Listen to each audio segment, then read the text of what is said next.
श्रीमान् वेङ्कटनाथार्यः कवितार्किककेसरी वेदान्ताचार्यवर्यो मे सन्निधत्तां सदा हृदि यस्य वाग्वृत्तिपर्यन्ता यतिराजसरस्वती तस्मै वेदान्तगुरवे भूयो भूयो नमो नमः।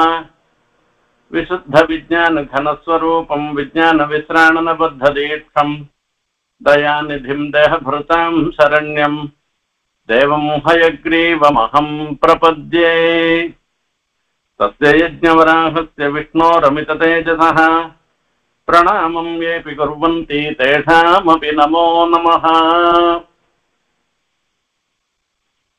வேதக்கதைகள் நிகழ்ச்சியிலே சம்ஹிதா பாகத்துல வரக்கூடிய வேதக்கதைகள் நிறைய இருந்தாலும் அந்த தொடர்ல இன்றைய தினம் 6வது தினமாக சம்ஹிதா பாகத்துல இருக்கக்கூடிய வேதக்கதைகள் பார்க்கிறோம். இதற்கு முன்பு உபன்யாசத்துல வேதத்துல பெண்களுக்கு எவ்வாறு முக்கியத்துவம் கொடுக்கப்பட்டிருக்கிறது, மனைவியினிடத்துல கணவன் எப்படி நடந்து கொள்ள வேண்டும், நம்முடைய வீட்டிற்கு நம்மையே நம்பி வரும் பெண்கள், நாட்டு பெண்கள்னு சொல்ற இந்த பெண்களை எப்படி நடத்த வேண்டும் என்பதை பற்றி எல்லாம் பார்த்தோம். இன்றைய தினத்தில நாம் செய்யக்கூடிய மங்களகரமான நிகழ்ச்சிகள், கல்யாணம், யாகம் போன்ற நிகழ்ச்சிகள்ல தானம், பிறருக்கு தானம் கொடுக்கறதுன்ற ஒரு வழக்கம் இருந்துருக்கு. அந்த தானம் கொடுக்கச்சே நல்ல வஸ்துக்களாக கொடுக்கணும். கெட்டுப்போன வஸ்துவை, உபயோகம் இல்லாத வஸ்துக்களை இதெல்லாம் கொடுக்க கூடாது. தானம் வாங்கிக்கச்சே அவளுக்கு நிறைய தோஷங்கள்லாம் ஏற்படுறது, பாப்பம் ஏற்படுறது. அப்படி பாப்பம் மாத்திரம் வாங்கிக்கிறதுனாக்க அதுக்கு ஒரு பிரதீகாரம் பண்ணணும் இல்லையா? நல்ல வஸ்துவா கொடுத்து அதனால வந்ததுன்னாக்க அது நல்லதா இருக்கும். ஆகையால தானம் கொடுக்கச்சே நல்ல வஸ்துவா கொடுக்கணும்ன்றத பத்தி இன்றைய தினம் பார்க்க போறோம்.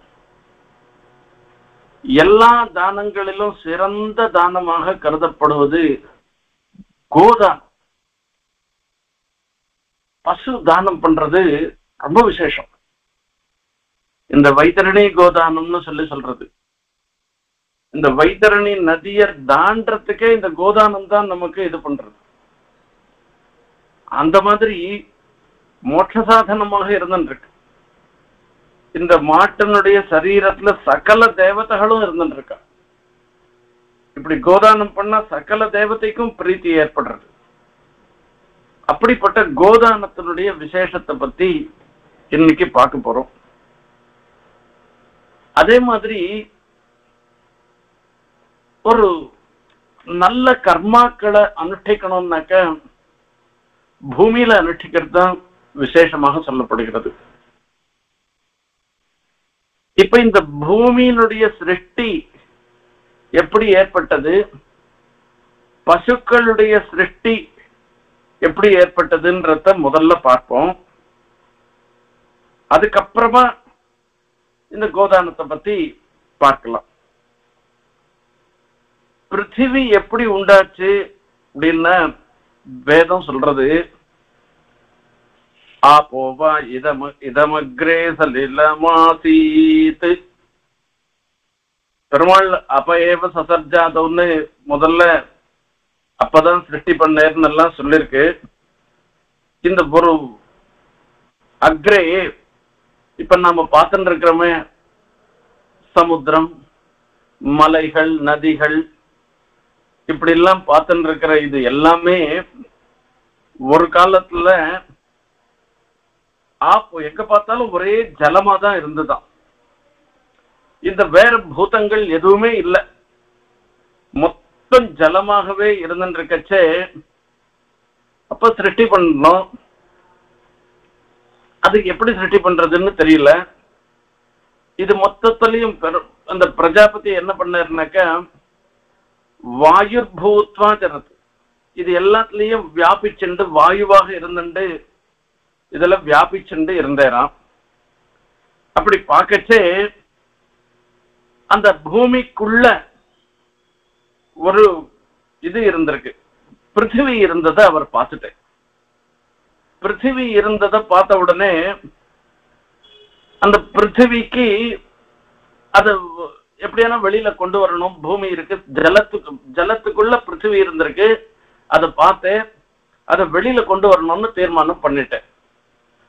இந்த வெளியில கொண்டு வரத்துக்காக அவர் என்ன பண்ணாருனாக்கா, தாம் வராஹோ பூத்வா, இவரே வராக ரூபத்தை எடுத்துட்டு அந்த பிருத்திவிக்குள்ள, அதாவது ஜலத்துக்குள்ள நுழைஞ்சி போய் அதுல மூழ்கி இருந்த பூமிய தன்னுடைய ஒரு தந்தத்தினால தூக்கிட்டு வந்து, அந்த கோர பற்கள் இருக்கு, அதுக்கு தனியா ஒரே ஒத்த கொம்பு ஒன்று இருந்து அந்த ஒத்த கொம்பால அந்த பூமியை தூக்கிட்டு வர.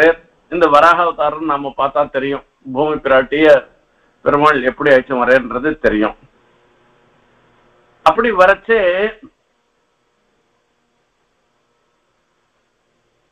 அதை கொண்டு வந்து வெளியில கொண்டு வந்தாச்சு.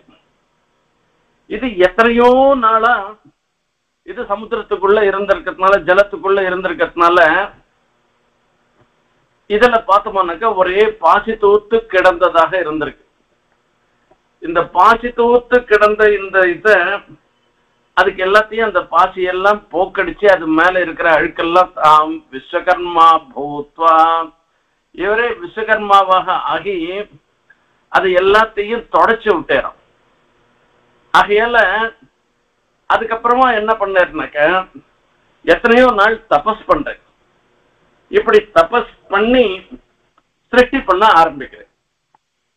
அப்போ சிருஷ்டி பண்ணச்சே முதல்ல 3 தேவ கணங்களை சிருஷ்டி பண்றேன். வசு, ருத்ரன், ஆதித்யன் என்று சொல்லக்கூடிய 3 கணங்களை, தேவ கணங்களை சிருஷ்டி பண்ண. சிருஷ்டி பண்ணிட்டு நீங்களும் படைங்கோ, சிருஷ்டி பண்ணுங்கோ, சிருஷ்டி கர்மாவில் நீங்களும் ஈடுபடுங்கோன்னு அவர் சொல்லிட்டு சொன்ன பிற்பாடு சரி, அவர் அந்த காரியத்தை சொல்ற, அது எப்படி பண்றது தெரியல இவாளுக்கு, எந்த மாதிரி பண்ணணும்னு அவரையே போய் கேட்கிறார். கேட்டா, இது சாதாரண விஷயம் இல்லை, இது தபஸ் பண்ணி தான் பண்ணணும். இப்ப இது தபஸ்ன்றது எத்தனையோ விதமான தபஸ் இருக்கு. அக்னியில ஹோமம் பண்ற ரூபமான தபஸ் இருக்க, அந்த தபஸ நீங்க பண்ணுங்க. அந்த தபஸ பண்ணங்கள்னாக்க உங்களுக்கு இது சிருஷ்டி பண்றதுக்கு உண்டான சக்தி ஏற்படும் சொல்லிட்டார். சரி, அக்னி, அதுக்காக அவர் என்ன பண்ணாருன்னா அக்னியை கொடுத்துட்டேனா. அவர் அக்னியை கொடுத்து நீ சிருஷ்டி பண்ணும் சொன்னார். ஏவம் தபசி பிரஜனனமிச்சத்வம் தேப்யா அக்னிம் ஆயதனம் பிராயச்சது. இந்த அக்னிய அவர் கொடுத்துட்டேன், இதை வச்சுட்டு தபஸ் பண்ணுங்கோ சொல்லிட்டார். சொன்ன உடனே தேசம்வத்சரம், 1 வருஷ காலம் அது தபஸ் பண்ணாலாம். அவ 1 வருஷ காலம் தபஸ் பண்ணி அதுக்கப்புறமா ஏகாம் அசிருஜந்த, 3 பேருமா சேர்ந்து ஏகாம் அசிருஜந்த, இவ 3 பேரும் இந்த தபஸ் பண்ணி அக்னியில ஹோமம் பண்ணி ஒரு பசுவை படைத்தார்களாம். ஒரு பசுவை படைத்த உடனே சரி, இந்த பசுவை கொண்டு வந்து யாருக்கு கொடுக்கறது, என்ன பண்றது அப்படின்றதுக்கெல்லாம் பார்த்தாலாம். இதை கொண்டு போய் பிரஜாபதி என்கிட்டயே கொண்டு போய் கொடுத்துட்டா, நான் 1 வருஷமா நான் இதை தபஸ் பண்ணி இந்த பசு வந்திருக்கு, இத என்ன பண்றது நேரே சொல்லுன்னு சொல்லிட்டாலாம். சொன்ன உடனே பிரஜாபதி என்ன பண்ண, அந்த பசுவை வசுக்கள் இடத்துல கொடுத்தாராம். அவ வச்சிருந்தா 1 வருஷ காலம் அவ வச்சிருந்தா. அந்த 1 வருஷ காலத்துக்குள்ள இது என்ன பண்ணிட்டுனாக்க, தாம் வசவோ அந்த அந்த அந்த பசுவை ரட்சணம் பண்ணின்றா. அந்த ரட்சணம் பண்ணச்சே சாவசுபியோ ருத்ரேபிய ஆதித்யேபிய பிராஜாயத 3 சதானி 3 சதஞ்ச. இது தான் மாத்திரம் இல்லாத 333 பசுக்களை வசுக்களுக்கு அது சிருஷ்டி பண்ணி அது மூலமா உண்டு பண்ணி அதையும் சேர்த்து கொடுத்துதான். இது ஒரு வருஷம் முடிஞ்ச உடனே ருத்ரன்ட கொடுக்குற. ருத்ரன்ட கொடுத்தாக்க ருத்ர கடத்துல அவ இத ரட்சணம் பண்ற. அவ ரட்சணம் பண்ணச்சே அதுக்கும் 333 கொடுத்துருக்க. ஆதித்யாள்கிட்ட கொடுக்குற. அவளும் இதை ஒரு வருஷம் ரட்சணம் பண்ணா அவள்கிட்ட 333 வந்துடுச்சு. இது 1000வது இந்த பசு. 333 3 பேர் 333 வந்துடுச்சுன்னா 999 ஆயிடுச்சு.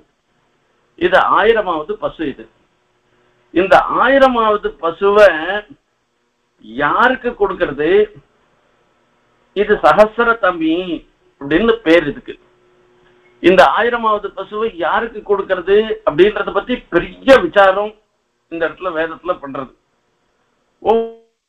சொல்ற ஒன்னு சொல்லச்சே என்ன பண்ற, இந்த 1000வது பசுவை இது கடைசியில உத்காட்டாக்கு கொடுக்கணும், இது ஹோதாக்கு கொடுக்கணும், இப்படி ஒவ்வொருத்தரா ஒவ்வொன்னு சொல்லிட்டு இருக்கா. இப்ப 1000வது பசுல என்ன விசேஷம் இருக்கு, என்னத்துக்காக இத்தனை பேருக்கும் கொடுக்கணும்னு சொல்றான்றதையும் பார்க்கணும். இதுல ஒரு 7-8 கல்பத்தை சொல்ற யாருக்கு கொடுக்கறது யாருக்கு கொடுக்கறது அப்படின்றத பத்தி வரைச்சே. இந்த கௌ சஹஸ்ரதமியாக இருக்கு, 1000வது இருந்துருக்கு. இந்த ரிஷிகளுக்குள்ள சிரேஷ்டாளாக இருந்துருக்கிற அந்த ஹோதாக்கு கொடுக்க வேண்டியதுன்னு முதல் பட்சம். 2வது பட்சம் சொல்லச்சே உன்னேதான்னு சொல்ற அவளுக்கு கொடுக்கணும்னு சொல்ற. இன்னொருத்தர் சொல்லச்சே இன்னொரு பட்சம் என்னன்னாக்க யாவுந்தோ வை சதஸ்யாக தே சர்வே தட்சிணியாகன்னு இந்த யாகத்துக்கு பார்த்துட்டு இருக்காளோ, இதுல எந்த ஒரு தவறும் நடக்காமல் ஜாக்கிரதையா பார்த்துட்டு இருக்காள, அவளுக்கு இதை கொடுக்க வேண்டியது என்று சொல்ல ஒரு பட்சம். அதுக்கப்புறமா என்ன பண்ற அப்படின்னா, இந்த 3 நாள்ல செய்யக்கூடிய ஒரு யாகம், அந்த யாகத்தினுடைய பிரசம்சை இது சொல்றது. அந்த யஜ்ஞத்துல வரைச்சே 2வது நாள் ரொம்ப பிரதானமானதா சொல்றதுனால அந்த 2வது நாள்ல இருக்கக்கூடிய 2வது நாளினுடைய யாகம்ன்றது ருத்ரனுக்கு சேர்ந்தது. அந்த ருத்ரனுக்கு கொடுத்து விடுவோம் சொன்ன. இல்ல இந்திரன் விஷ்ணு அவ 2 பேருக்கும் இத கொடுத்துடலாம், அதாவது ஆக்னிதன் இருக்க அவருக்கு கொடுத்துடலான்னு சொன்ன. இது 1000வது பசு. இதுக்கு யாருக்கோ ஒருத்தனுக்கு கண்டிப்பா கொடுத்தாகணும். இது அது அப்படியே இருக்கட்டும். இதுக்கு பிரதிநிதியா ஒரு நல்ல அழகா நல்லா நிறைய பால் கறக்கக்கூடியதாக ஒரு விசித்திர வர்ணத்தோடு இருக்கக்கூடிய ஒரு பசுவை கொடுத்துள்ளான்னு இது ஒரு பட்சம்.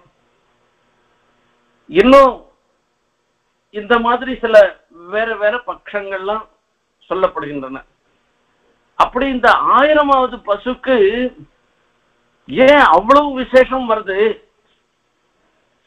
அத தனியா இன்னொரு சமாச்சாரம் வேற ஒரு நிகழ்வு மூலமாக 1000வது பசுவனுடைய ஏற்றத்தை சொல்ற. 1000வது பசுவுக்கு ஏற்றம் என்ன கேட்ட, சோமராஜா ஒரு சமயத்துல 1000 பசுக்களை வச்சிருந்தாராம். அவர் சோமோபை சஹஸ்ரபவிந்தது, இவரே 1000 பசுக்களை வச்சுருக்கே, இதுல நம்மளுக்கும் கொஞ்சம் கொடுத்தா பரவாயில்ல என்று இந்திரன் யோசனை பண்ணாங்க. சரி, நம்ம 2 பேர் தான் இருக்கட்டும் இந்த 1000 பசுக்களும் என்று சொல்லிட்டாராம். அவரும் ஒத்துண்டேதான். தமிந்திரோன்வவிந்தது, அவர் ஒத்துட்டு சரி நம்ம 2 பேர் தான் இருக்கட்டும், நம்ம இந்த 1000 பசுக்களும் நம்மள்தான் இருக்கட்டும்னு. இவா 2 பேரும் வச்சுட்டு இருக்காள். இது 2 வச்சுட்டு இருக்கிறத பார்த்த உடனே யமன் வர, நானும் தான் உங்களோட சேர்ந்துக்கிறேன், நம்ம 3 பேர் தான் இருக்கட்டுமே என்று கேட்டேன். தௌ யமோன்யாகச்சது தாவப்ரமீத் அஸ்துமே, எனக்கும் இருக்கட்டும், அஸ்துமே அத்ராபி அப்படின்னு சொல்லச்சு அஸ்துஹி இத்யப்ரூதாம் அவ ரெண்டு பேரும் உதாரமான மனசோட இருந்திருக்கலாம்.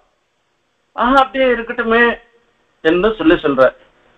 இந்த புளுத்தம் அஸ்துஹி அப்படின்னு இந்த புளுத்தம் சொரத்துல இவ்வளவு இருக்கும் இல்லையோ, இது சொல்றது ஆதரத்துல. யமம் வந்துட்டாரு, அவரும் நம்மளோட பங்கு வந்துட்டாருனாக்க எப்படி அவருக்கு கொடுக்கறது வானான்னு எல்லாம் நினைக்காமல் அது 3 பேருமா சேர்ந்து நமக்கு எல்லாருக்குமா இருக்கட்டுமே இந்த வஸ்து என்ன சொன்னார். இது முதலாழ்வார்களுடைய விற்த்தாந்தத்தை ஞாபகப்படுத்துறது. அது ஒருத்தர் படுத்துக்கிறது, இருவர் உட்காந்துக்கிறதுக்கு இடமா இருக்கு, 3 நிக்கிறதுக்கு இடம்னு சொல்ற மாதிரி இவ 3 பேருக்குமா சேர்ந்து இது பண்ண. யமம் அவர் என்ன பண்ணாராம், எனக்கு இந்த 333 என் பங்குக்கு வந்தா இந்த 1000த்துல போய் நான் கூட்டு வருதுன்றது இருக்கட்டும், இத்தனை பசுக்குள்ள ஒரு பசுவை நான் தேர்ந்தெடுக்கிறேன், செலக்ட் பண்றேன், இந்த பசு என்னதான் இருக்கட்டும் பார்த்தேன். அந்த 1000 பசுக்களுக்குள்ள சிறந்த பசுவாக ஒண்ணு இருந்து அந்த பசுவை எடுத்துட்டு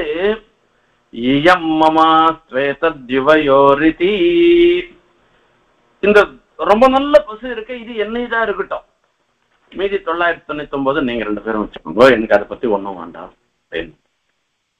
யாரானா இது போல இது பாவம் சோமராஜா, இது மொத்தம் 1000 பசுக்கு அவர் ஒத்தரே அதிபதியா இருந்தவர். அதுக்கப்புறமா இந்திரன் சேர்ந்தார், சரி நீயும் வந்துக்கோன்னு சொன்னார். அப்புறம் இவ 2 பேருமா சேர்த்து யமனை கேட்ட பிற்பாடு நீயும் வந்துக்கோ, ஒன்னு இதுமா இருக்கட்டும்னு சொல்லிட்டு இதுல மிக உயர்ந்த பசுவா இருக்கிறது என்னைதான் இருக்கட்டும்னு சொல்லி இந்த யமன் கேட்டத எப்படி இவா ஒத்துப்பா? இல்ல இது எல்லாம் இதுக்குள்ள இந்த 1000 பசுக்களுக்குள்ள ரொம்ப வீரியம் உடையதாக இருந்துருக்கிற இந்த பசுன்றது எல்லாருக்கும் தான் பொதுவா இருக்கணுமே தவிர உனக்கு ஒத்த மாத்திரம் பொதுவா இருக்கக்கூடாது. இது எந்த அம்சங்கள்லாம் நமக்கு உரித்தானதாக இருக்கட்டும் அப்படின்றத பத்தி கொஞ்சம் யோசனை பண்ணி நாம பண்ணுவோம். இந்த பசுவை ஜலத்துல மூழ்கும்படியாக பண்ணிட்டு சோமனுக்காக நீ ஏந்துவா, இந்திரனுக்காக ஏந்துவா, யமனுக்காக ஏந்துவான்னு கூப்பிடுவோம். அந்த பசு எப்படி வருதோ அப்படி அந்த அம்சங்கள்லாம் நமக்கு உண்டானதாக இருக்கட்டும். இந்த பிரதானமான சொல்லக்கூடிய 1000வது பசு எல்லாருக்கும் பாகம் கொடுக்கறதா இருக்கட்டும்னு அவளுக்குள்ள ஒரு தீர்மானம் பண்ணிக்கிறார். ஏன்னா யமன் சொன்ன மாதிரி ஒருத்தருக்கே மாத்திரம் அது போகணும்ன்றது இல்ல, எல்லாருக்கும் வரட்டும்ன்றத தீர்மானம் பண்ண ஒத்துட்டோம். சரி, என்ன பண்ணோம்னா முதல்ல வரைச்சே பரிமஸ்யாமோகும் சமாஹராமஹ இதி தஸ்யாமகும் சமாஹரன் ததாமப்சு பிராவேசயன். அந்த ஜலத்துல அது மூழ்கும்படியாக அது பண்ணா, ஜலத்துல பண்ணா. சோமாயோதேஹீதி, இப்ப சோமனுக்காக நீ ஏந்துவா என்ன சொன்னாரா. சொன்ன உடனே அந்த பசு ஏந்து வருது. சாரோஹிணி பிங்களை கஹாயினி ரூபங் கிருத்வா, ரொம்ப அழகா இருக்கு. ஏகஹாயனி, 1 வருஷம்தான் ஆன பசு. அது கண்ணு பார்த்தோம்னாக்கா மஞ்சளா இருக்கிறது. பசுக்கெல்லாம் வயசை பார்த்தோம்னாக்கா அந்த பல்ல பிடிச்சு பாக்குறதுன்னு சொல்லுவா. அது 1 வயசானாக்கா எத்தனை பல்லு முளைக்கும், பல்லே முளைக்காததாக இருக்கு. அந்த இதுல சொல்லச்சு வெட்டர்னரியன் சொல்லுவா, ஃபுல் மவுத்துன்னு சொல்லுவா. எல்லா பல்லும் வந்துடுத்தோம்னாக்கா அதுக்கு ஃபுல் மவுத்துன்னு சொல்றது. இந்த மாதிரி வயசை தீர்மானம் பண்றது. அந்த வயசுக்கு தகுந்த மாதிரி அதுக்கு மதிப்பும் இருக்கும். இப்ப சோமனுக்காக ஏந்துவான்னு உடனே 1 வயசு இருக்கக்கூடியதாகவும் ரொம்ப அழகான ரூபத்தோடையும் ஒரு மஞ்சளா கண்ணு இப்படி ஒரு ரூபத்தை தரிச்சுண்டு வந்துதான். அது வரதோட மாத்திரமில்ல 333 பசுக்களும் கூடவே வந்தது. இது சோமனுக்கு ஆயிடுச்சு. 2வது இந்திரனுக்காக வரணும்னு சொல்லி கூப்பிடுற. அப்ப கூட்ட உடனே அது எப்படி வருது அப்படின்னா, இந்த இடத்துல சோமனுக்குன்னு கூட்டத்தினால இது 1 வயசாகவும் மஞ்சள் கண்ணோடையும் இருந்துருக்கிற பசு வந்ததுன்றதுனால யாகத்துல சோமக்கிரயணம்னு ஒண்ணு, சோமலத்தைய வாங்கிறது. அது வாங்கச்சே எதை கொடுத்து வாங்குறதுன்னா அந்த காலத்துல தான் பண்ட மாற்றம், ரூபாய் கொடுத்து வாங்குறதெல்லாம் கிடையாது.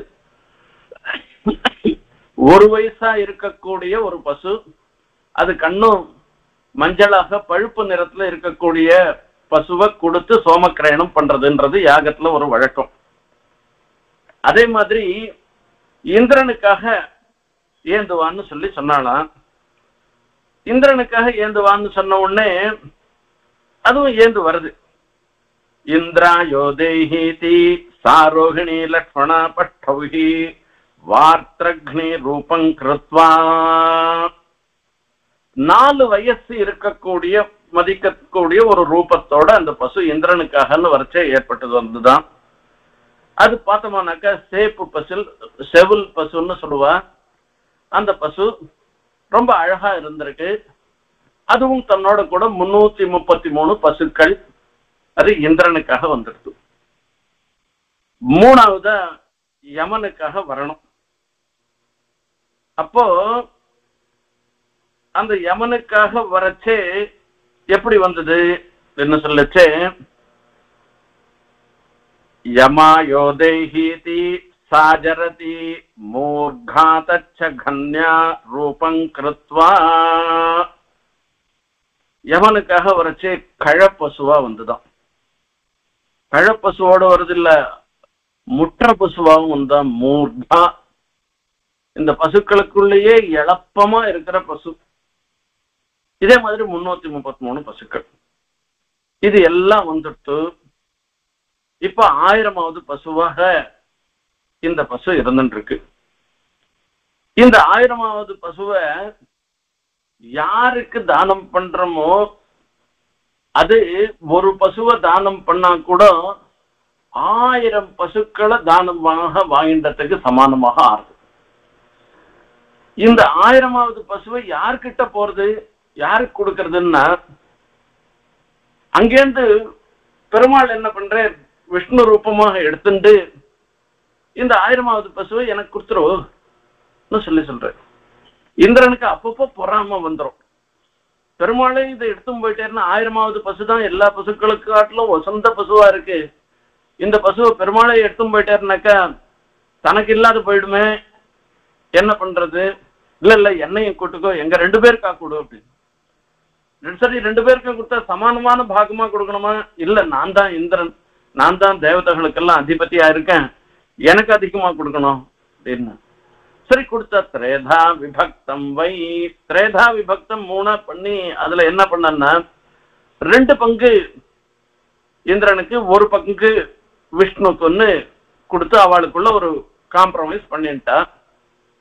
இப்படி இந்த மிக உயர்ந்ததாக இருந்துருக்கிற இந்த பசுவை யாகத்துல தானமாக கொடுத்து அந்த யாகத்தை அனுஷ்டிச்சோமானாக்க எல்லா விதமான க்ஷேமங்களும் நமக்கு ஏற்படும் என்பது இந்த கதையில சொல்ற ஒரு விஷயம்.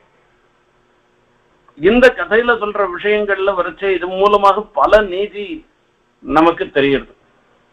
முதல்ல தானமா கொடுக்கிற பசு, ஒரு பசுவை கொடுத்தோம்னா கூட அது 1000 பசுக்கு சமானமா இருக்கணும் அப்படின்னா, இது ரொம்ப நல்லா பால் கறக்கிறதாகவும் நல்ல உருவ அமைப்பு அது நல்லா அழகா இருக்கணும். பசுன்னா பார்த்தோம்னாக்க இது இந்த நச்சிகேத விருத்தாந்தங்கள்லாம் நீங்கள்லாம் கேள்விப்பட்டிருக்கோங்க. அதுல வரைச்சே ஒரு இனிமே தண்ணியே குடிக்க முடியாதது, பீத்தோதுக்காக ஜக்தத்ரணாகன்னு சொல்லி புல்லே மேய முடியாததாக இருந்துருக்கிறது. அந்த மாதிரி ஒரு ரொம்ப ரொம்ப கழமான வஸ்துக்கள், எதுக்குமே உபயோகம் இல்லாத மாட்டை தானம் பண்ணிருந்த அதை பார்த்து மனசு கஷ்டப்பட்ட அப்படின்னு அந்த ரிஷிகுமார கஷ்டப்பட்டேன்றதுல இந்த விருத்தாந்தம்லாம் தெரியும். அந்த மாதிரி இங்க வரைச்சே நாம தானம் பண்ணச்சே நல்ல வஸ்துவா தானம் கொடுக்கணும். இது பசுன்றது உபலட்சணம். எந்த வஸ்துவை தானம் பண்ணாலும் நல்லதா கொடுக்கணும், அது எல்லாருக்கும் பகிர்ந்து கொடுக்கணும். அதே மாதிரி நம்மள்ட ஒரு நிறைய வஸ்துக்கள் இருந்ததுன்னாக்க அந்த வஸ்துக்களை ஏகஸ்வாது நபுஞ்சிதன்னு, நல்ல வஸ்துக்களை ஒத்தராக அனுபவிக்க கூடாது, அது எல்லாரையும் சேர்த்துண்டு அனுபவிக்கணும். அது பகவத் விஷயத்துல கூட அதே விஷயம்தான். ஏகஸ்வாது நபுஞ்சிதான்னு சொல்லச்சே, நான் தனியா பெருமாளை தியானம் பண்ணிட்டு இருக்கேன்றதை காட்டிலும் ஒரு 10 பேர் 100 பேர் 1000 பேரோட கூட நம்மளுடைய பகவத் அனுபவத்தை பகிர்ந்து கொள்றது இருந்துருக்க அது ரொம்ப விசேஷம். ஆகையால நல்ல வஸ்துக்கள் நம்மளிடத்துல இருக்கச்சே அது எல்லாருக்கும் உபயோகப்படுற மாதிரி நாம ஒத்தரே அதை அனுபவிக்கணும்ன்றது இல்லாத எல்லாருக்கும் உபயோகப்படுத்துற மாதிரி அதை நாம செய்யணும். இது இந்த இதனால தெரியக்கூடிய நீதி. ஆனா சுவாமி தேசிகன் தயாசதகத்துல ஒரு விஷயம் சொல்ற, இது தானம்னு சொல்லி கொடுக்கச்சே யாரு ஸ்ரத்தையா தேயம் அஸ்ரத்தையா தேயம் உபனிஷத்து சொல்றது. நாம் அந்த தானம் ஒருத்தருக்கு கொடுக்கச்சே அவளிடத்த ரொம்ப கௌரவத்தோட ஸ்ரத்தையா கொடுக்கணும். அதுவும் இந்த கோதானம் கொடுக்கச்சே ரொம்ப ரொம்ப ஸ்ரத்தையோட பண்ணணும். இன்னும் கேட்டா தர்மசாஸ்திரத்துல சொல்லிருக்கு, அந்த கண்ணுக்குட்டியோட மாடை கொடுக்கணும். மாடு நிறைய பால் கறக்கக்கூடியதாக இருக்கணும். இவனுக்கு கொடுத்துட்டு இவன் வெறும் தீனி தான் போட்டுண்டு அழகு பால் கறக்கிறதா இருந்துனாக்கா அதனால இவனுக்கு கோதானம் பண்ணின புண்ணியம் வராது, பாப்பம்தான் வரும். அதே மாதிரி அந்த மாட்டுக்கு 3 மாசம் ரட்சணம் பண்றதுக்கு உண்டான 6 மாசமோ 3 மாசமோ ரட்சணம் பண்றதுக்கு உண்டான செலவையும் நாம கொடுக்கணும். இப்படி எல்லாம் தானம் பண்ணணும்னு சொல்லிருக்கு. கோதானம் வாங்கிக்கிறவனுக்கு நிறைய தோஷம் சொல்லிருக்கு.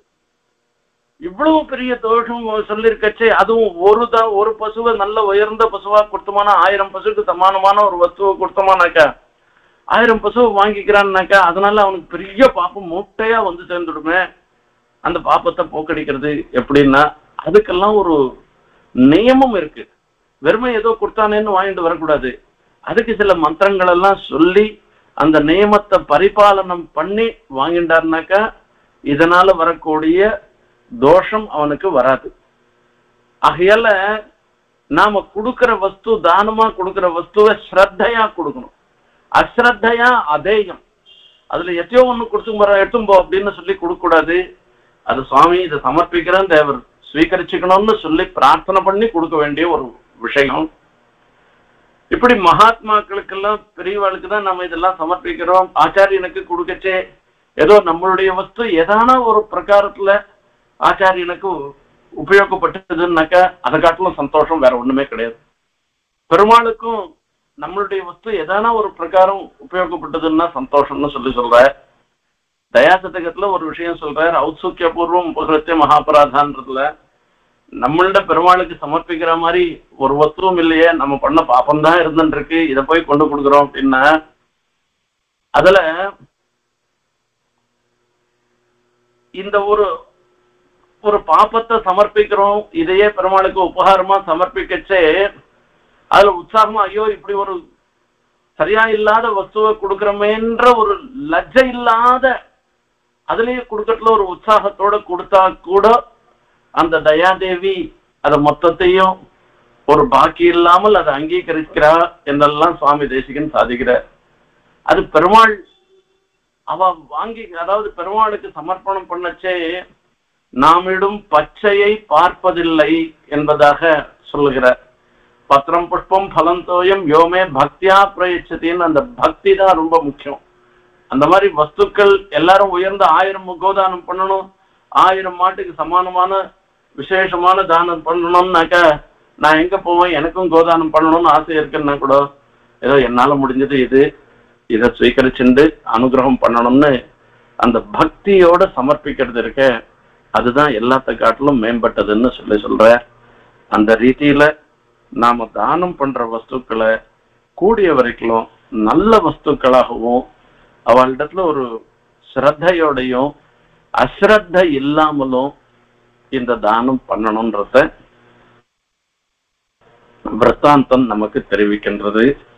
இப்படியே நாமும் வேதத்துல சொன்ன மாதிரியே நாமளும் நடந்து கொண்டு அந்த வேத புருஷனுடைய அனுகிரகத்துக்கு பாத்திரமாகணும்னு பிரார்த்திச்சென்று விடைபெறுகிறேன். கவிதார்க்கிக சிம்ஹாய கல்யாண குணசாலினே ஸ்ரீமதே வெங்கடேசாய வேதாந்த குரவே நமஹ.